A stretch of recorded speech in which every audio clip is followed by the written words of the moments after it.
మత్తయి సువార్త 27వ అధ్యాయము. ఉదయమైనప్పుడు ప్రధాన యాజకులను ప్రజల పెద్దలందరూ యేసును చంపింపవలెనని ఆయనకు విరోధముగా ఆలోచన చేసి ఆయనను బంధించి తీసుకొనిపోయి అధిపతి అయిన పొంతి పిలాతునకు అప్పగించిరి. అప్పుడాయనను అప్పగించిన యూదా ఆయనకు శిక్ష విధింపబడగా చూచి పశ్చాత్తాపపడి ఆ 30 వెండి నాణెములు ప్రధాన యాజకుల యొద్దకును పెద్దల యొద్దకును మరల తెచ్చి, నేను నిరపరాధ రక్తమును అప్పగించి పాపము చేసి తిని అని చెప్పెను. వారు, దానితో మాకేమి, నీవే చూచుకొనుమో అని చెప్పగా అతడు ఆ వెండి నాణెములు దేవాలయములో పారవేసి పోయి ఉరిపెట్టుకొనెను. ప్రధాన యాజకులు ఆ వెండి నాణెములు తీసుకొని, ఇవి రక్తక్రయధనము గనుక వీటిని కానుక పెట్టెలో వేయతగదు అని చెప్పుకొనిరి. కాబట్టి వారు ఆలోచన చేసి వాటినిచ్చి పరదేశులను పాతిపెట్టుటకు కుమ్మరివాని పొలము కొనిరి. అందువలన నేటి వరకు ఆ పొలము రక్తపు పొలమనబడుచున్నది. అప్పుడు విలువ కట్టబడిన వాని అనగా ఇశ్రాయేలీయులలో కొందరు విలువ కట్టిన వాని క్రయధనమైన 30 వెండి నాణెములు తీసుకొని, ప్రభువు నాకు నియమించిన ప్రకారము వాటిని కుమ్మరివాని పొలమునక్కిచ్చిరి అని ప్రవక్తయైన ఇర్మియా ద్వారా చెప్పబడిన మాట నెరవేరెను. యేసు అధిపతి ఎదుట నిలిచెను. అప్పుడు అధిపతి, యూదుల రాజవు నీవేనా అని ఆయన నడుగగా యేసు అతని చూచి, నీవన్నట్టే అనెను.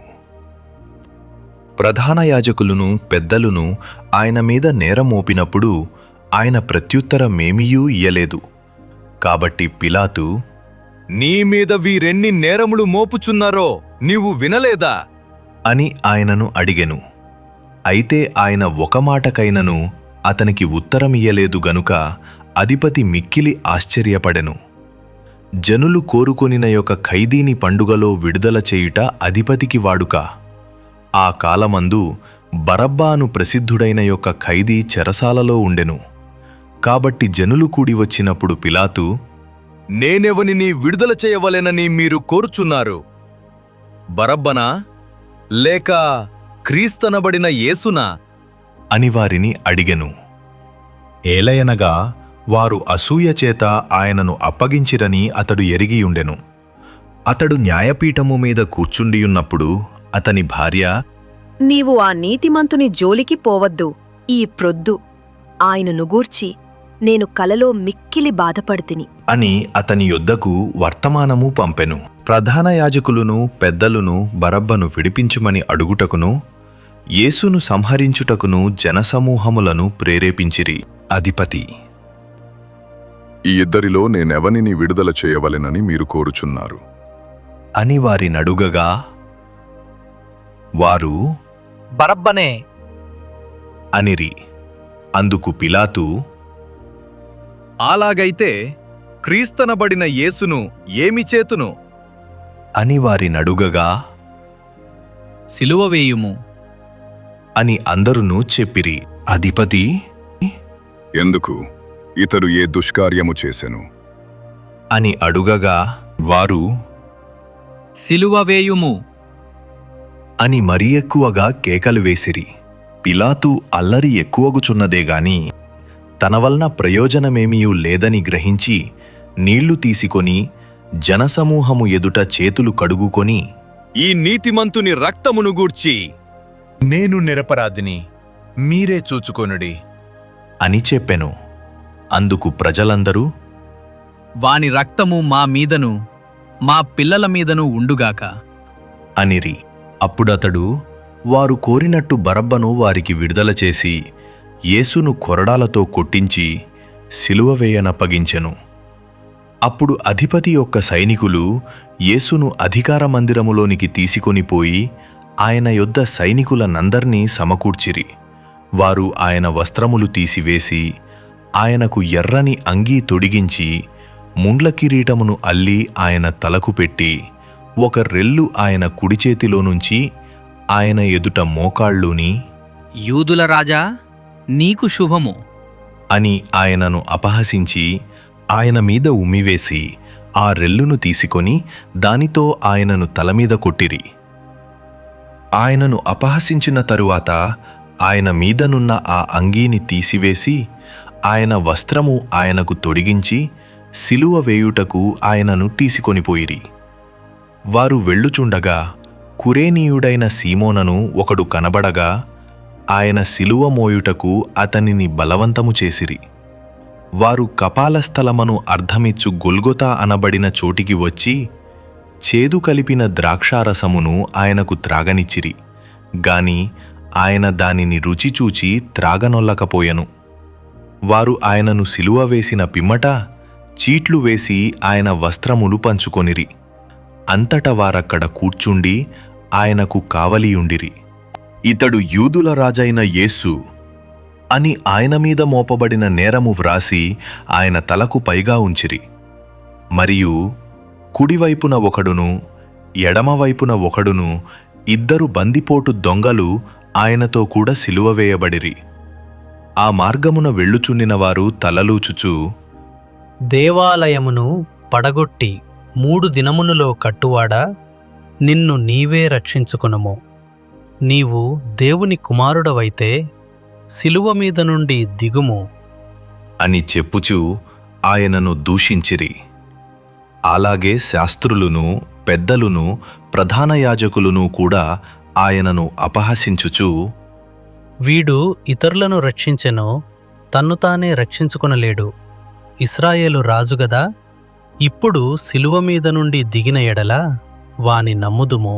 వాడు దేవుని యందు విశ్వాసముంచెను, నేను దేవుని కుమారుడనని చెప్పెను గనుక ఆయనకిష్టుడైతే ఆయన ఇప్పుడు వానిని తప్పించును అని చెప్పిరి. ఆయనతో కూడా సిలువ వేయబడిన బందిపోటు దొంగలను అలాగే ఆయనను నిందించిరి. మధ్యాహ్నము మొదలుకొని 3 గంటల వరకు ఆ దేశమంతటను చీకటి కమ్మెను.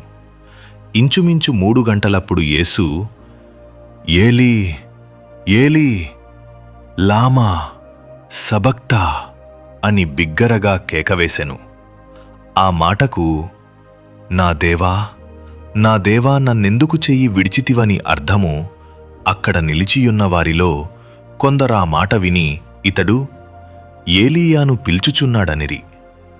వెంటనే వారిలో ఒకడు పరుగెత్తికొనిపోయి స్పంజీ తీసుకొని చిరకాలో ముంచి రెల్లున తగిలించి ఆయనకు త్రాగనిచ్చెను. తక్కినవారు ఊరకుండుడి. ఏలీయా అతని రక్షింపవచ్చునేమో చూతమనిరి. యేసు మరలా బిగ్గరగా కేకవేసి ప్రాణము విడిచెను. అప్పుడు దేవాలయపు తెర పైనుండి క్రింది వరకు 2గా చినిగెను. భూమి వణకెను, బండలు బద్దలాయెను, సమాధులు తెరవబడెను. నిద్రించిన అనేక మంది పరిశుద్ధుల శరీరములు లేచెను. వారు సమాధులలో నుండి బయటికి వచ్చి ఆయన లేచిన తరువాత పరిశుద్ధ పట్టణములో ప్రవేశించి అనేకులకు అగపడిరి. శతాధిపతియు అతనితో కూడా యేసునకు కావలియున్నవారును భూకంపమును జరిగిన కార్యములన్నిటిని చూచి మిక్కిలి భయపడి నిజముగా ఈయన దేవుని కుమారుడని చెప్పుకొనిరి. యేసునకు ఉపచారము చేయిచు గలిలయ నుండి ఆయనను వెంబడించిన అనేకమంది స్త్రీలు అక్కడ దూరము నుండి చూచుచుండిరి. వారిలో మగ్దలేనే మరియయు, యాకోబు యోసే అనువారి తల్లి అయిన మరియయు, జెబెదయి కుమారుల తల్లియూ ఉండిరి. యేసు శిష్యుడుగానున్న అరిమతయ్య యోసేపు అను ఒక ధనవంతుడు సాయంకాలమైనప్పుడు వచ్చి పిలాతు నొద్దకు వెళ్ళి యేసు దేహమును తనకిమ్మని అడుగగా పిలాతు దానిని అతని కప్పగింపనాజ్ఞాపించెను. యోసేపు ఆ దేహమును తీసుకొని శుభ్రమైన నారబట్టతో చుట్టి తాను రాతిలో తొలిపించుకొనిన క్రొత్త సమాధిలో దానిని ఉంచి సమాధి ద్వారమునకు పెద్దరాయి పొర్లించి వెళ్ళిపోయెను. మగ్దలేనే మరియయు వేరొక మరియయు అక్కడనే సమాధికి ఎదురుగా కూర్చుండియుండిరి. మరునాడు అనగా సిద్ధపరచు దినమునకు మరుసటి దినమున ప్రధాన యాజకులును పరిసయ్యులును పిలాతు నొద్దకు కూడివచ్చి, అయ్యా, ఆ వంచకుడు సజీవుడయ్యునినప్పుడు 3 దినములైన తరువాత నేను లేచెదనని చెప్పినది మాకు జ్ఞాపకమున్నది. కాబట్టి మూడవ దినము వరకు సమాధిని భద్రము చెయ్య నాజ్ఞాపించుము. వాని శిష్యులు వచ్చి వానిని ఎత్తుకొనిపోయి ఆయన మృతులలో నుండి లేచెనని ప్రజలతో చెప్పుదురేమో. అప్పుడు మొదటి వంచన కంటే కడపటి వంచన మరి చెడ్డదయ్యుండును అని చెప్పిరి. అందుకు పిలాతు, కావలివారున్నారు గదా, మీరు వెళ్ళి మీ చేతనైనంత మట్టుకు సమాధిని భద్రము చేయుడి అని వారితో చెప్పెను. వారు వెళ్ళి కావలివారిని కూడా ఉంచుకొని రాతికి ముద్రవేసి సమాధిని భద్రము చేసిరి.